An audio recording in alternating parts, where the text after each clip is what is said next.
noite. Glória a Deus por mais um dia, mais uma semana que nós podemos aprender com o nosso Pai.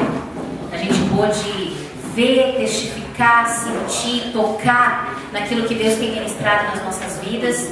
Nós temos vivido situações e podido ministrar sobre elas, né? Todos os dias, eu creio, nessa semana, em coisas que o Espírito de Deus tem trazido de uma maneira nova, outras que nem tão nova assim, mas o Senhor tem trazido novamente e nos impulsionado a fazer, determinar e cumprir. E esse é o Evangelho. A gente estava conversando, agora eu nem recordo direito com quem, mas não importa, que é a palavra, né?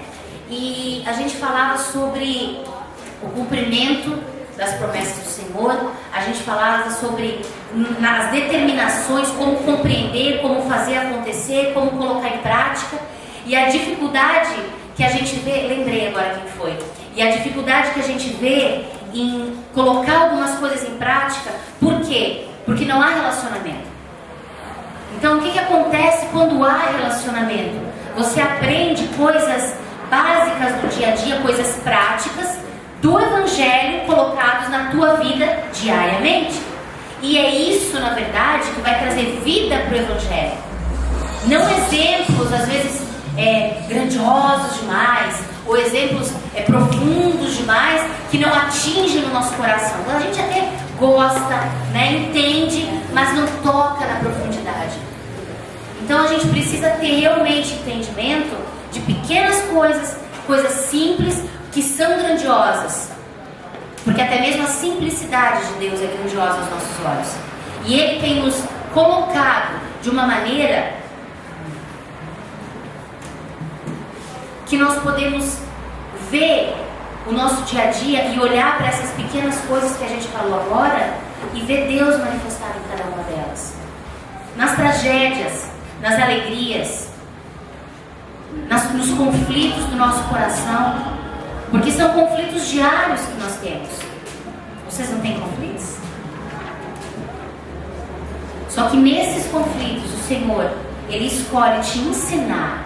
Nestes conflitos o Senhor escolhe te mostrar algo que tu só vai entender mediante este conflito, essa situação. Vitórias. Por que a gente costuma dizer, meu Deus, tem mais luta, né, do que vitória? Porque a vitória, geralmente, a gente até, glória a Deus, mas a gente acaba meio que buscando a glória.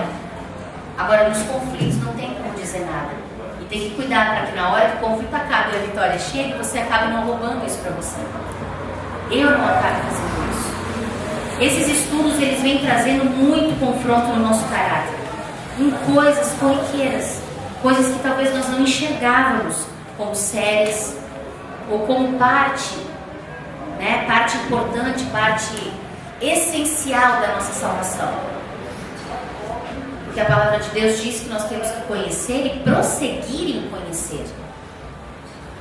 E quanto mais eu conheço, prossigo em conhecer ao Senhor Jesus, mais luz se aproxima de mim, mais eu vou querer me parecer com Ele, então mais eu vou desistir de mim mesma no sentido da minha carne e daquelas vontades que não vêm do Espírito, que roubam a glória e a manifestação do reino nesse lugar, nessa terra.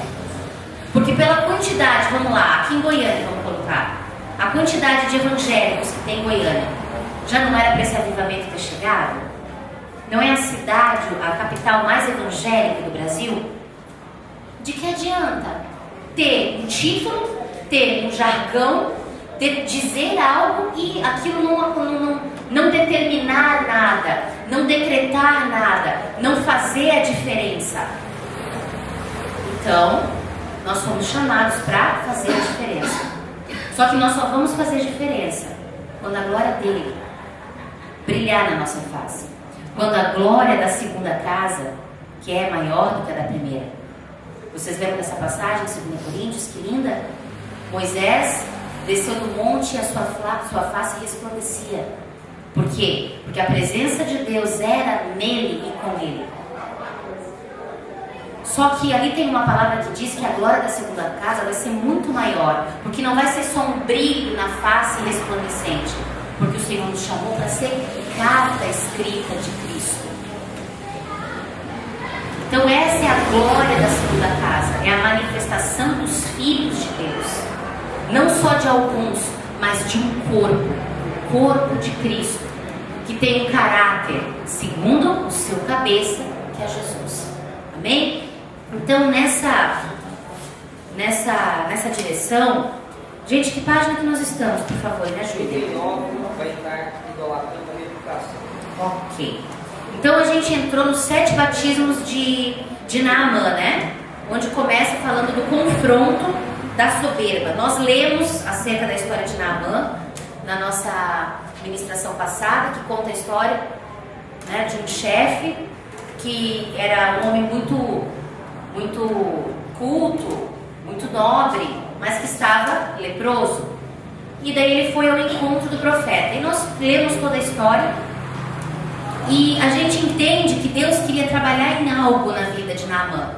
E trabalhou em coisas como o quê? A reputação dele, certo? Então olha só, idolatrando a reputação. Naamã era uma grande celebridade, concordam? Ele era um líder de renome, um homem com um passado brilhante, um oficial de sucesso. Porém, como temos visto, nada é mais perigoso para o líder do que o seu próprio sucesso. Talvez este seja o seu maior inimigo. O sucesso é um terreno escorregadio no qual precisamos aprender a andar sem perder o equilíbrio. Interessante. Vocês sabem que a marca, eu não sei se às vezes se torna até chato, mas eu bato muito numa palavra: equilíbrio. Equilíbrio. Equilíbrio. Se eu for o extremo da santidade, eu me torno um religioso. E se eu for o extremo da falta de temor, porque o extremo do temor gera religiosidade, e o extremo da falta dele gera o quê? Libertinagem e falta de temor. Então os extremos, eles destroem o povo, eles destroem a igreja, eles nos destroem. Nós precisamos ter um equilíbrio, ter intimidade para chegar na presença do Pai, porque se eu tiver um temor exagerado, eu não vou nem conseguir. Ai, Deus. Mas eu preciso ter o quê? Temor. Ao mesmo tempo que eu preciso ter ousadia do Espírito. Então, olha só. O culto à celebridade, o orgulho da posição e o comodismo espiritual, a justiça própria em relação a tantos feitos e conquistas, fatalmente desequilibram a pessoa, produzindo fortes quedas e reveses traumáticos. É aqui que muitos abraçam o legado da soberba, que é a ruína. Acabam sendo destruídos pelo próprio sucesso e vítimas dos seus próprios sonhos. Essa é uma inviolável lei do reino espiritual. A soberba precede a ruína e a altivez do espírito precede a queda. Provérbios 16, 18. Nós até vínhamos conversando no carro acerca de sonhar. Vocês têm sonhos? Sonhem mais. Projetem mais. Gente, o Senhor criou os céus e a terra. Para quem? Para os seus filhos. Para nós. Então nós temos que sonhar. Desde a eternidade já está tudo preparado. A questão é: o que nós queremos fazer com esses sonhos? A questão é só a motivação. Nós temos sonhado pouco, porque temos andado com medo de sonhar e de se perder no meio do sonho. Mas tem que haver um equilíbrio. Eu tenho que ter esse temor nos meus sonhos, no que eu vou alcançar e como eu vou agir? Tenho, mas eu não posso parar. Certo? Então é aqui que muitos abraçam o legado da soberba, que é a ruína. A altivez de espírito e a arrogância trazem impiedosamente a ruína espiritual e a desgraça. A desgraça não é apenas a ausência de Deus, é a resistência de Deus. Deus resiste ao soberbo. À medida que o sucesso corrompe o coração, um conflito de ordem espiritual se estabelece, impondo uma dinâmica de vulnerabilidade e perigo. Essa tem sido a crítica situação de muitos líderes, ou seja, por baixo da imagem pública que eles construíram, existe um processo oculto de corrupção moral e podridão. Seria ingênuo pensar que conseguiremos prosseguir ou prevalecer dessa forma. Por Por baixo do fardamento impecável de Naamã, com todas as suas insígnias, patentes e medalhas de heroísmo, sua carne estava sendo comida pela lepra. Até quando a corrupção interna pode ser compensada pela aparência externa? Deus tem uma maneira de nos salvar, porém, desengarranchar um líder da pegajosa teia dos seus próprios méritos não é algo simples. Vamos ver como isso se deu na vida de Naamã. Não podemos falar dos 7 batismos de Naamã sem falar dos seus 7 méritos, ou seja, para cada motivo de orgulho existe também uma respectiva humilhação.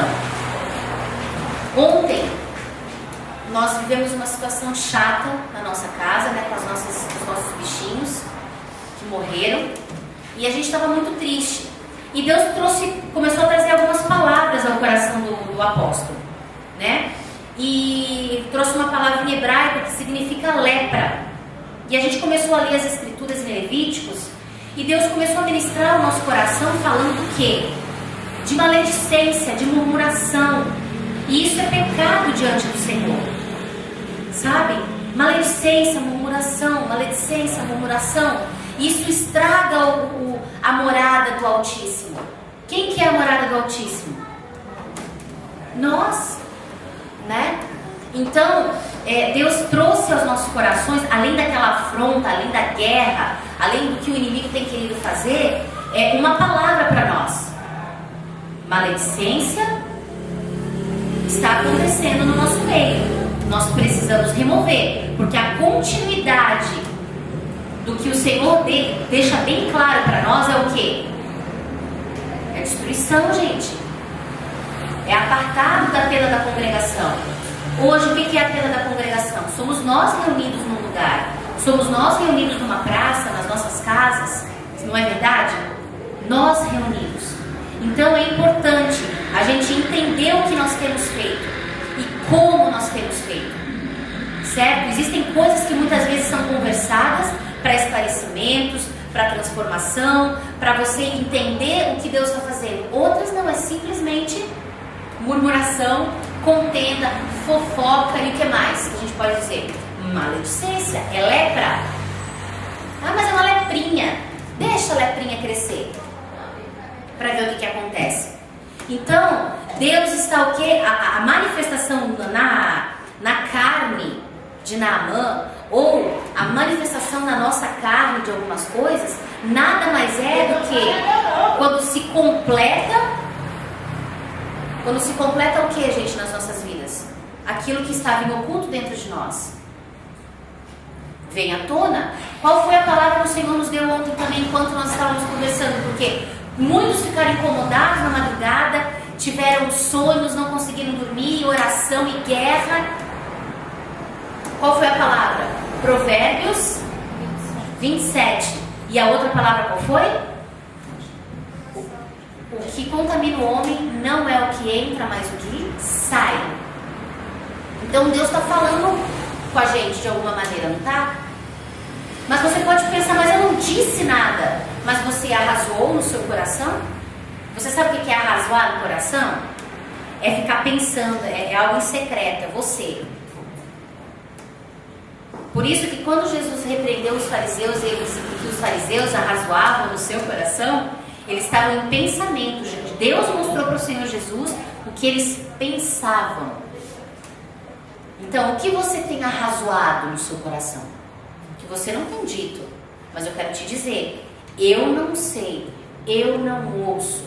Quando Deus me mostra, sim, mas Ele sabe os teus pensamentos. Ele sabe as tuas intenções. O que nós temos arrazoado no nosso coração? Eu só estou trazendo isso, gente, porque nós estamos falando dos méritos e dos batismos na questão da soberba, e talvez nem faça muito parte disso. Mas deixa Deus levar nessas águas junto. O que tu tens arrazoado no teu coração? Já apresenta diante do Senhor, já coloca no altar. Amém? Então olha só, os 7 méritos de Naamã. Provérbios 18, 12. Antes de ser quebrantado, eleva-se o coração do homem, e diante da honra vai a humildade. Antes do grande porém da vida de Naamã, que denunciava sua lepra, podemos alistar os seus 7 méritos. O primeiro, ele era o grande comandante do exército do rei da Síria. O que levou ele a se tornar soberbo. Mas isso são méritos, ser um grande homem. Não é errado ser um grande homem de Deus, uma grande mulher de Deus. A questão é o que isso fez com essa pessoa no coração. Ele estava no topo da cadeia de autoridade em uma das nações mais poderosas da sua época. Tinha milhares de homens debaixo de suas ordens e era um homem indiscutivelmente poderoso. Ora, Naamã, chefe do exército do rei da Síria. Segundo mérito, ele era estimado pelo seu senhor e de elevado conceito. Gente, ele era estimado. O senhor dele queria ele na presença, gostava de estar com ele. Quando o líder dele se encontrava com ele, eu creio, por causa que aqui, ó, de elevado conceito, provavelmente o rei da Síria falava um monte de não, esse aqui, papapá, né? Então ele tinha um conceito, ele era um homem de Deus para o rei da Síria. Ele era o cara, ele era um homem de confiança. Possuía uma autoestima invejável, era respeitado, um homem digno de confiança, o que atualmente é uma virtude uma virtude rara.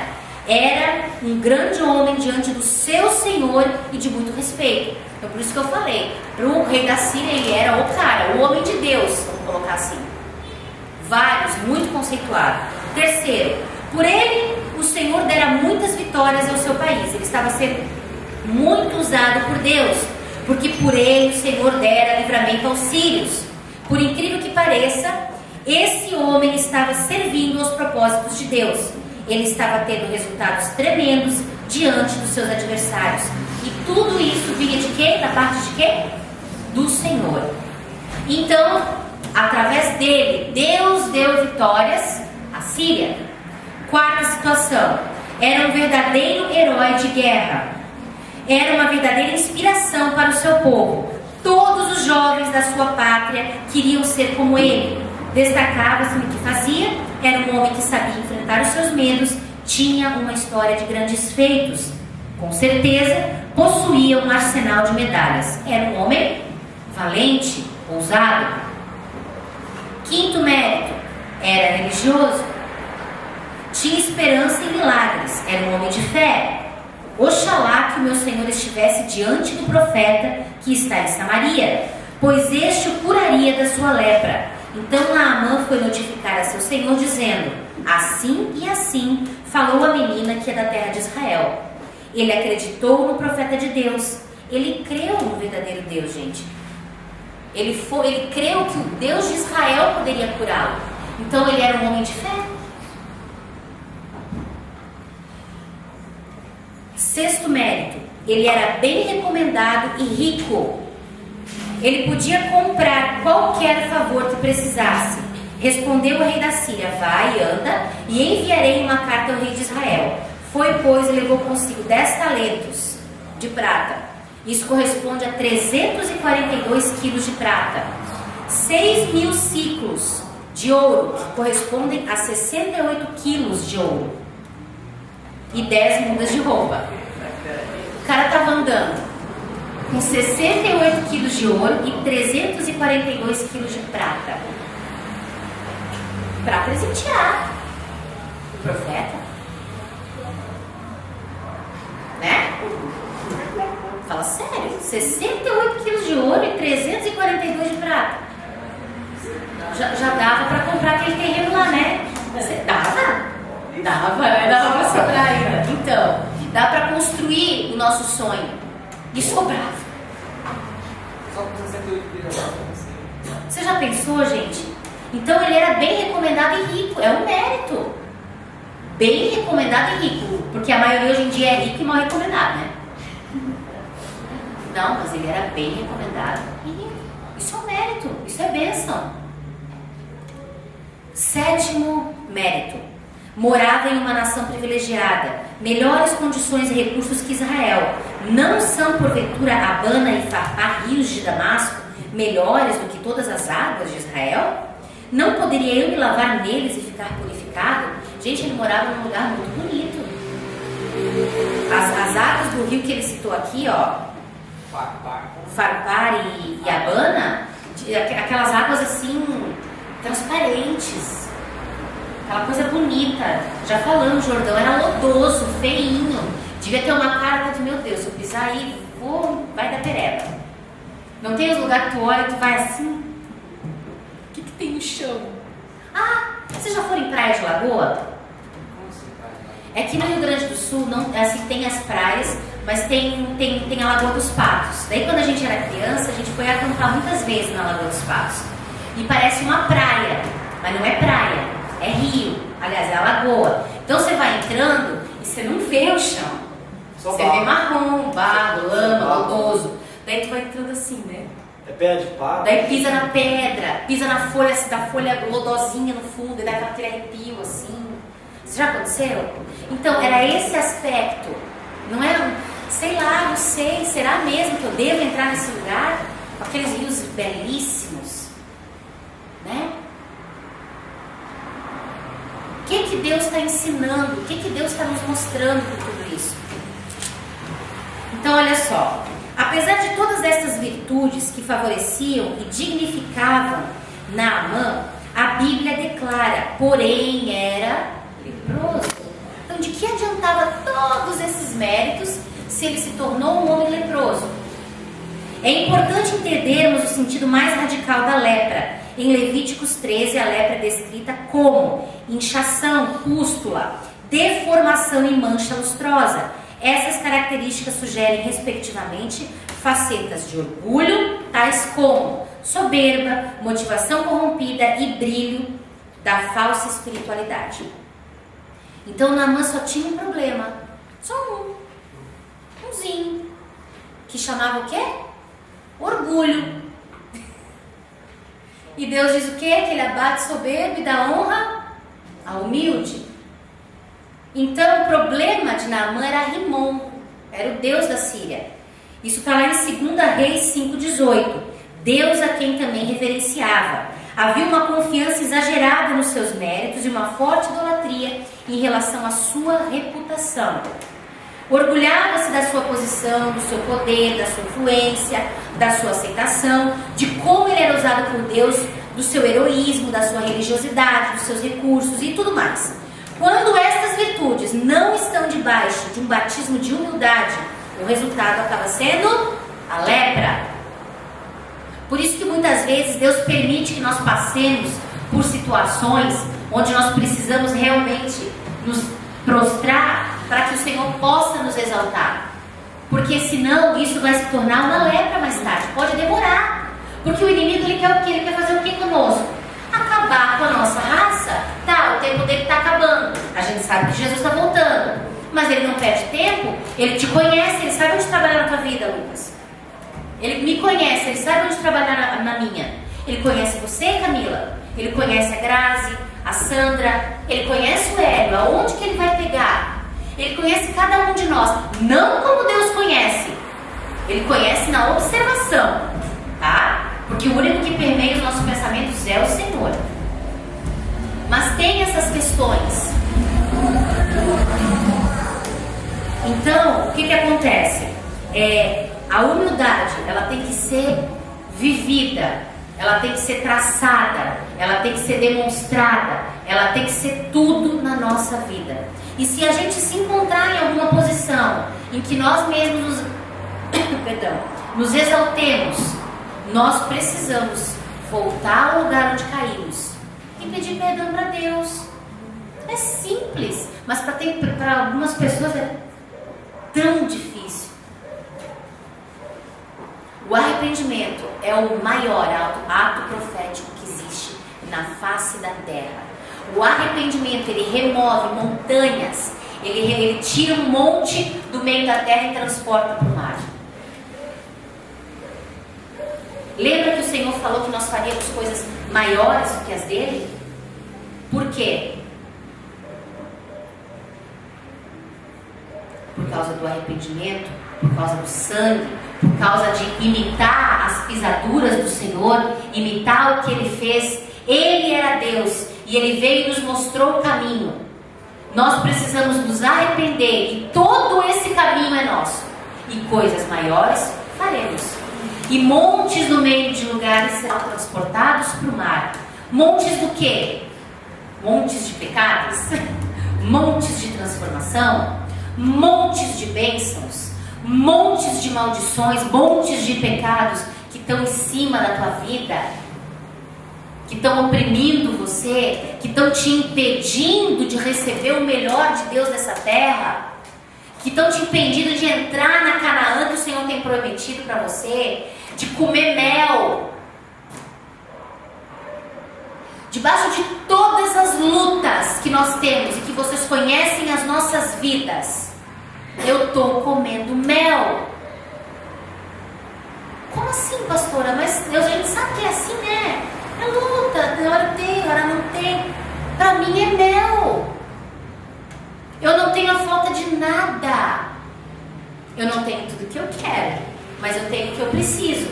E o que ainda não chegou está vindo, porque o caminhão já está arrumado lá.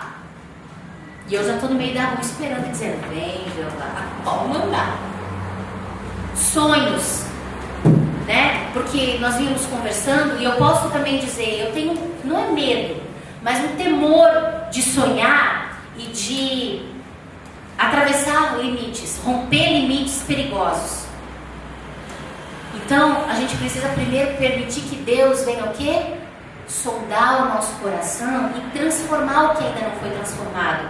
Porque daí a gente vai poder viver os sonhos de Deus. Sabe? Promessas, sonhos, a tão aclamada vitória. Pega a tua vitória. Aleluia pelas vitórias. Todas elas. Posso até gritar aqui, mas não vou gritar não. Só que se você não se humilhar, se você não tiver o seu coração colocado no altar, se você não for trabalhado nessa área, você até vai ganhar suas vitórias, vai romper, vai ter aquele monte de coisa. Mas lá no final, vai correr o risco de perder a salvação. Será que vale a pena? Não vale. Não vale a pena, gente. Já pensou? Você passa 40 anos na igreja, ô Senhor, nos guarda, Pai, Ebenezer, em nome de Jesus Cristo. Você passa a sua vida inteira no Evangelho, aprende, faz e tal, e no final o Senhor olha e chama de bode. E bodinho? Como assim? Está escrito. Jesus disse o que vai acontecer. Então, nós precisamos ter os méritos e saber lidar com isso. Ok? Então, quanto mais se ostenta uma imagem externa, mais propícia uma pessoa está à corrupção interna. A idolatria da honra, a concupiscência da aceitação, a artificialidade espiritual, a sofisticação aparente, a autoafirmação exagerada, a autossuficiência a preço de desprezo, que tentam impor respeito e monopolizar a atenção alheia, garantem um processo interno de contaminação espiritual, melhor definido como soberba. Poxa, quanta palavra bonita e tal, explicação e soberba. Simples. Jesus disse que não podemos servir a Deus e a Mamon. A história de Naamã nos ensina que não podemos servir a Deus e a Rimon. Rimon significa trovejador. Rimon é o mesmo que Abade, Deus Supremo da Síria, cujos nomes se combinam em Abade e Rimon. Rimon presidia as chuvas, tempestades e trovões. Era uma entidade intimidadora. Era temido por ser destruidor das searas e das colheitas. Aqui entendemos como esta entidade destrói a nossa colheita. Vocês estão entendendo?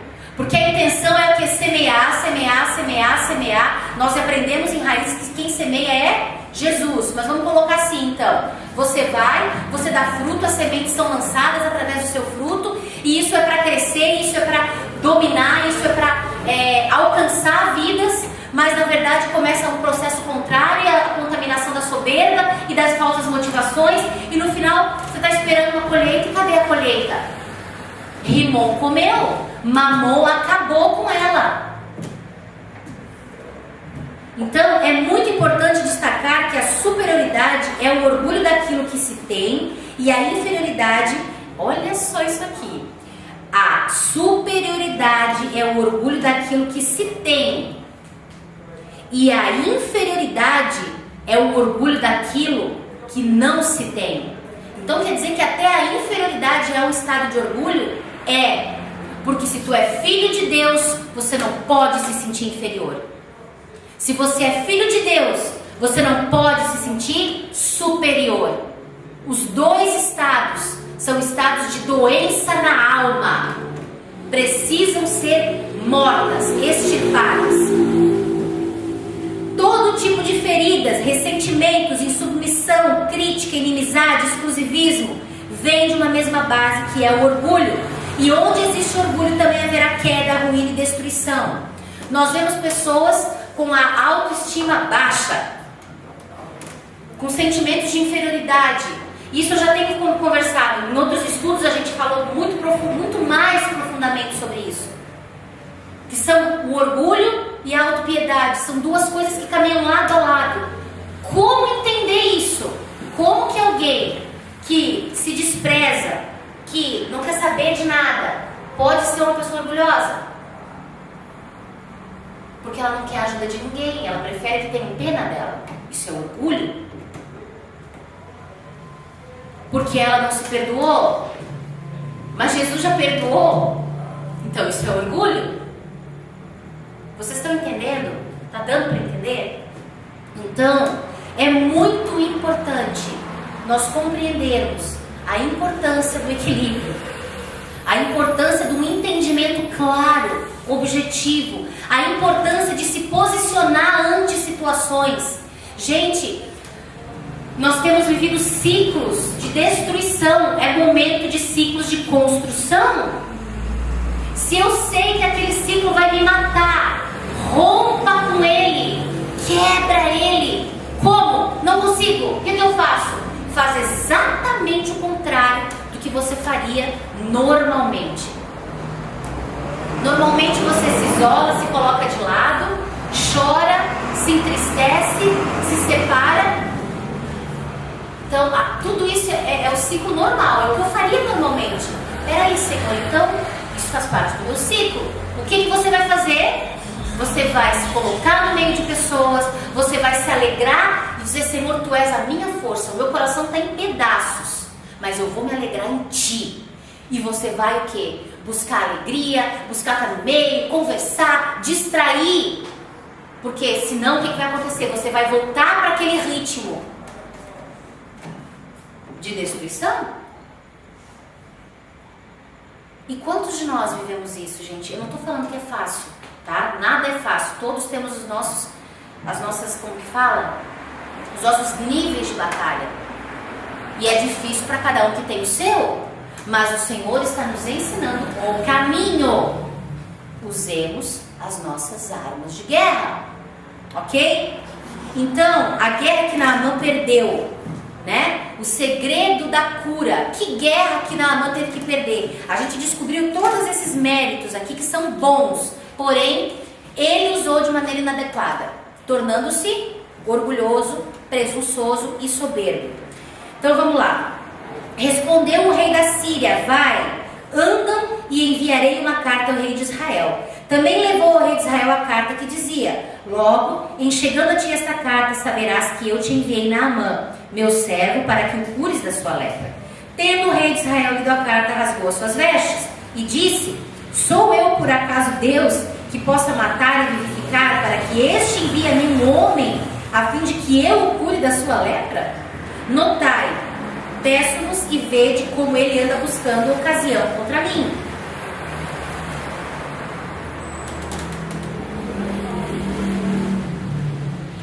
Naamã não estava acostumado a perder. Ele não foi para pedir. Gente, ele não foi, vamos colocar assim,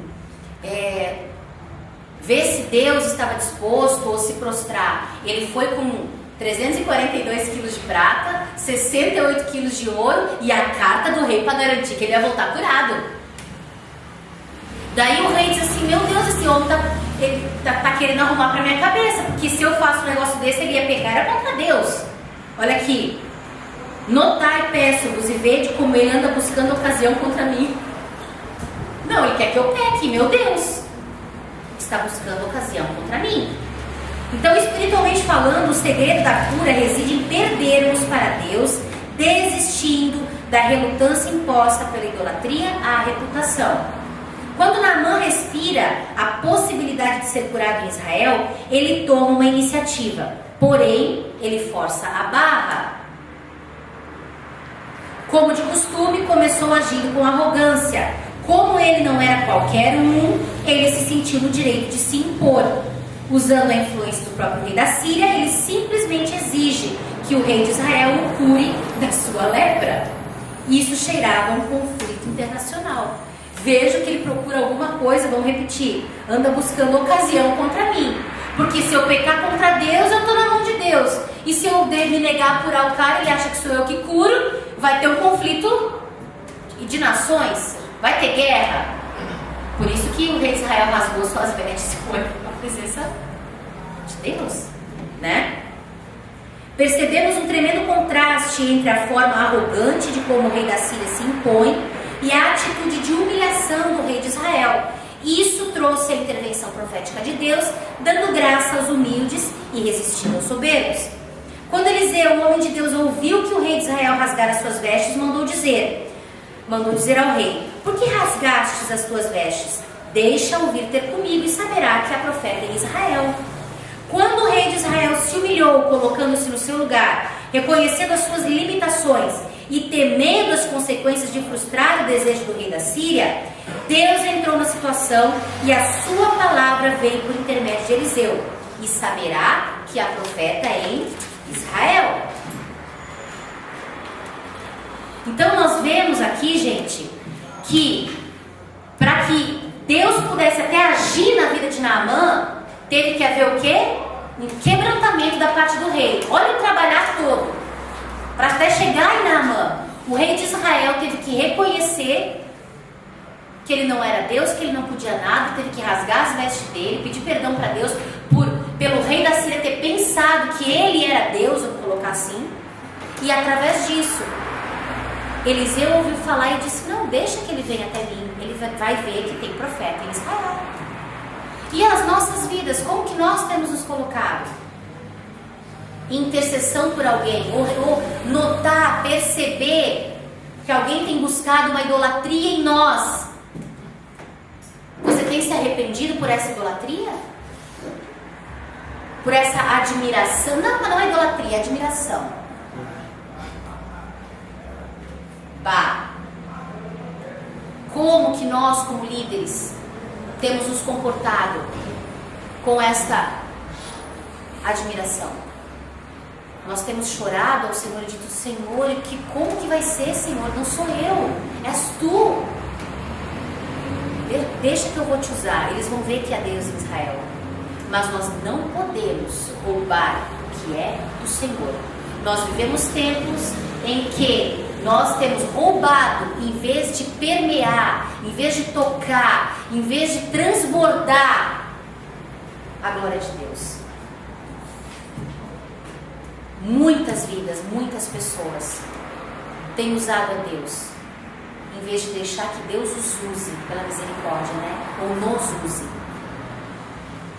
Por isso que a nossa oração diária, ela tem que ser: tenha misericórdia. Não aquela oração hipócrita, viu, gente? Oh Deus, né? Não, é ir para a presença de Deus mesmo e reconhecer os seus pecados, as suas misérias, dar nome ao pecado, falar dele, se arrepender dele, expor Satanás. Quando nós expomos o nosso pecado, nós expomos Satanás. Ele perde, ele fica furioso, porque ele é envergonhado. Mas ele faz com que a gente acredite que quem está sendo envergonhado é quem? Nós. Mas na verdade quem está sendo envergonhado é ele. Porque a nossa confissão rompe as cadeias e rompe o quê? toda a atuação dele nessa área. Então a exposição é uma humilhação para Satanás, não para você e para mim, como a gente acredita que é. Na verdade, nós estamos sendo livres quando há arrependimento. Então olha só, o Espírito Santo de longe conhece o nosso orgulho. Para entendermos melhor a sensibilidade de Deus, podemos dizer que ele é alérgico ao orgulho. O pior do orgulho é que ele cega as pessoas, afastando-as da cura que elas almejam e que precisam. Aqui se trava uma grande batalha. A palavra profética investe na direção de abrir campo para a humilhação. Uma resistência sólida de Deus, com fortes provas nas quais o nosso orgulho será provocado. Ou seja, o orgulho provoca Deus a provocar o nosso orgulho. Aqui a margem de aprovação é estreita. A maioria não é aprovado. A maioria perece no orgulho. Por quê? A gente já não ouviu falar que o negócio está funilando? Que nós não estamos mais nem sendo peneirados, né? Nós estamos passando pelo funil mesmo. Então todas as provações que nós temos passado é para nos provar e aprovar. O que nós temos feito com isso? Nos reunindo ou arrazoando no coração quando a liderança vai embora? Ou quando não está perto? Fazendo uma coisa na frente e outra nas costas? Gente, o Espírito de Deus mostra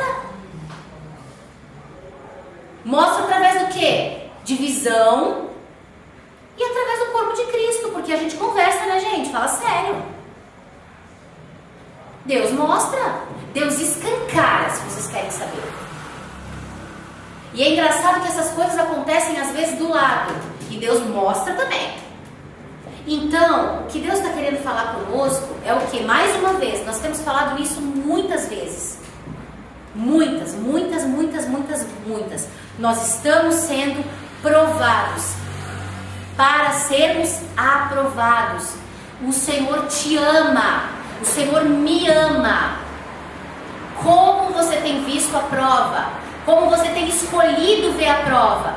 Você é vítima ou você está sendo um estudante, um aluno na escola do Senhor? Você não é vítima de nada, a não ser do próprio orgulho ou das próprias concupiscências, das suas próprias verdades, da sua própria personalidade. Quando fala que o orgulho provoca Deus a provocar o nosso orgulho. Quando ele põe a gente à prova, Sim. Aí o orgulho aparece. Exatamente. E daí é onde... confrontado. Exatamente, durante o confronto.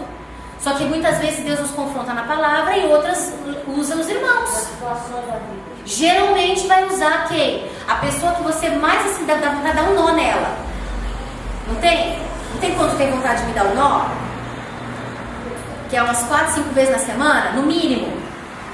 Mas é. Por quê? Porque a palavra de Deus sendo colocada para que haja transformação. Gente, a nossa carne não gosta. Não é só a tua não, a minha também não. Mas a gente tem que ensinar ela a gostar. Só que é uma questão de escolha. Eu tenho que dizer, eu tenho que falar, não, eu quero, eu preciso. Não é nenhuma questão de querer, viu? Presta atenção. Querer, eu quero um monte de coisa. Eu preciso. Porque se não vier, não vai adiantar querer. Se eu não precisar primeiro, não adianta eu querer. Porque precisar é uma questão de necessidade. Querer não. Não é verdade? Eu preciso que o Senhor me convença. Eu preciso que Ele me ensine. Eu preciso que a minha mente seja transformada. Meu Deus, não entra. Deus quer isso. Quebra esses paradigmas. Quebra esses sofismas. Eu preciso que o Senhor quebre. Muitas vezes o nosso quero vem acompanhado desse orgulho. Senhor, eu quero. O que está motivando o teu quero? Só você e Deus para saber, viu, meus amores? Só eu e o Senhor. Porque muitas vezes porque eu quero, Pai, a tua presença. Pra quê? Não, eu também quero, mas eu preciso primeiro. Né? O precisar, ele mostra que nós somos humildes. Porque ele demonstra o quê? Uma dependência, uma necessidade. Não é verdade? Bem? Aqui fala que a margem da aprovação é estreita. É estreita. É Ó. É a porta, né? Que é estreita. Então, os 7 batismos de Naamã, eles discorrem e eles nos mostram o seguinte. Nós vamos só começar, né? Que horas que nós começamos, gente? Então são quase 8, faltam 10 minutos, né? Vamos então ver até onde a gente consegue ir. Certamente, então, Naamã não seria curado agindo com arrogância e altivez. Na verdade, primeiramente, Deus fez o orgulho de Naamã se manifestar para depois morrer. Normalmente, todo o processo de cura nunca acontece do nosso jeito, mas sim do jeito de Deus. Vamos destacar o doloroso processo em que Deus afogou nas águas do tímido Jordão a altivez do orgulho de Naamã, ou seja, os 7 batismos que Naamã sofreu. O primeiro deles, ele teve que acatar o conselho de uma escrava. Os sírios, numa das suas investidas, haviam levado presa da terra de Israel uma menina que ficou a serviço da mulher de Naamã. Disse ela à sua senhora: Oxalá que meu senhor estivesse diante do profeta que está em Samaria, pois este curaria sua lepra. Aqui começa a humilhação de Naamã. A primeira expressão da palavra profética aconteceu por meio de uma simples e pobre menina escrava. Veio de onde Naamã jamais poderia imaginar ou até mesmo admitir. Deus usa as coisas loucas e fracas deste mundo para confundir as sábias e fortes. Este é um dos seus hobbies prediletos. De que guerra que Naamã foi herói? Pelo texto nós constatamos que foi da guerra contra Israel. Gente, ele era herói de guerra. A guerra contra Israel. E quem foi usada para falar do profeta? A escrava. Então ele acatou, no primeiro grau, ele teve que acatar um conselho. Ele foi aconselhado pela menina, além de ser pequena, ainda era escrava, criança ainda era escrava.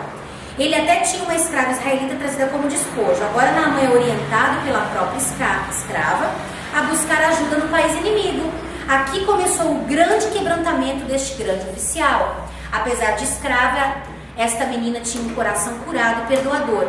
O orgulho não tinha nenhuma brecha na sua vida. Era uma verdadeira missionária em terra estranha. Quem sabe também a sua cura não está naquele ministério ou naquela pessoa que você tem por inimigo.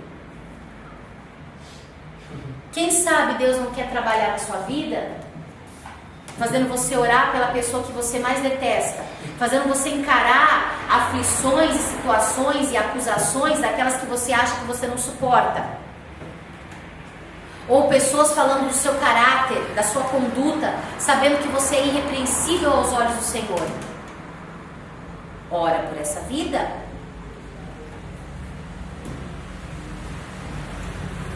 Simples assim. Que honra há em orar pelos teus amigos? Pelo sermão do monte? Se não pelos nossos inimigos. Pelos amigos é fácil, né? É. Orar pelos inimigos, abençoar ele. Então, muitas vezes, nós, assim, para a liderança isso é algo muito forte. Porque nós temos muito conhecimento de muitas coisas. Só que Deus quer usar um pequenino para falar com você. E Deus faz isso. E tem que fazer sempre. Para lembrar da onde Ele nos tirou. Para lembrar que quem faz é Ele. E que nós precisamos agir em humildade com os nossos. Em amor. Conselhos. Às vezes numa conversa, num aconselhamento, você é mais aconselhado do que propriamente aconselha. Né? A gente que é conselheiro sabe que às vezes entra em conversas onde você ouve, Deus está ali assim, meu Deus, olha hipócrita, misericórdia de você, misericórdia de tu, meu Deus, Senhor, eu estou falando tudo isso para ela, para ele, é tudo para mim, é tudo que eu precisava ouvir, obrigada, Jesus. Só que você tem que ter humildade, tá funcionando? Parece que parei de ouvir, amém. Tem que ter humildade para quê? Para admitir, para receber a exortação. E às vezes Deus até diz assim para você: compartilha com essa pessoa que ela está ministrando a tua vida, para quebrar você mais ainda no seu orgulho. E às vezes você tem que fazer. Então, ele teve que acatar o conselho de uma escrava. Segundo o batismo, ele é recebido por um garoto de recados. Ele não foi atendido diretamente, mandaram um recado para ele, olha aqui. Também levou ao rei de Israel a carta que dizia: logo, em chegando a ti esta carta, saberás que eu te enviei Naamã, meu servo, para que o cures da sua lepra. Aquele que se sentia no direito de ser tão exigente, ele foi sendo quebrado. No contexto, Eliseu personifica a palavra profética de Deus, inoculando em Naamã mais uma dose de humilhação.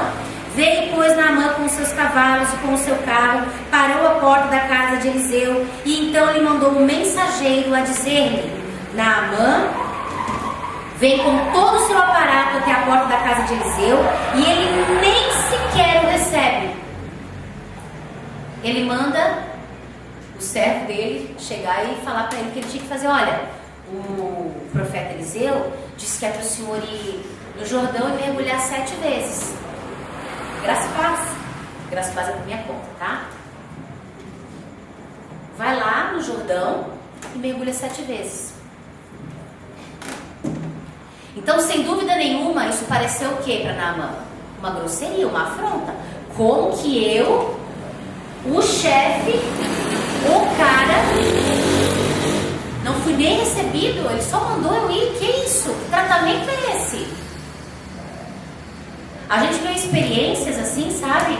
Que a gente vivenciou, de pessoas que assim, eu cheguei esses tempos atrás numa pessoa, que a gente estava fazendo um evento, e essa pessoa entrou e não se apresentou e tal, e nós tinha que cobrar, como é que fala? O ingresso, né? E daí eu fui lá, ó, com todo carinho, com toda graça: olha, a gente está organizando e tal, e nós precisamos que o senhor esteja usando a pulseirinha para a gente poder ver quem está participando do evento, quem não está. Mas eu posso pegar para o senhor, você não precisa nem levantar e tal, nananã. Daí a pessoa me olhou e disse assim: você não sabe quem eu sou? Eu falei: não. Eu sei que o senhor é em nome de Deus e meu irmão em Cristo, né, e tal. Eu sou o presidente da igreja. Eu fiz: ele tinha cedido a igreja pro evento. Tudo bem, mas eu não sabia, gente. Eu tratei ele como eu trataria qualquer um de vocês, com honra, porque todos merecem honra. Daí eu falei: perdão, então, se o senhor então tivesse falado lá pra gente e tal, né? Mas tudo bem, eu vou lá e pego. Então imagina que a gente estaria cobrando, porque a realidade é essa. Se ele chega e fala: olha, eu vim aqui só para assistir essa administração, eu sou fulano de tal e tal, tal. Você acha que alguém teria chegado, de repente ele teria passado por essa situação? Mas não. Então foi o tratamento de caráter, não foi? Por quê? Porque Deus ama essa vida. E Deus está querendo mostrar para ele o quê? Que ele precisa maneirar, que ele precisa se arrepender. E é isso que Deus tem feito com cada um de nós. Deus tem mostrado para nós de um jeitinho todo carinhoso, todo gentil, muitas vezes engraçado, outras vezes mais sério. Mas Deus tem trazido situações aos nossos corações diariamente.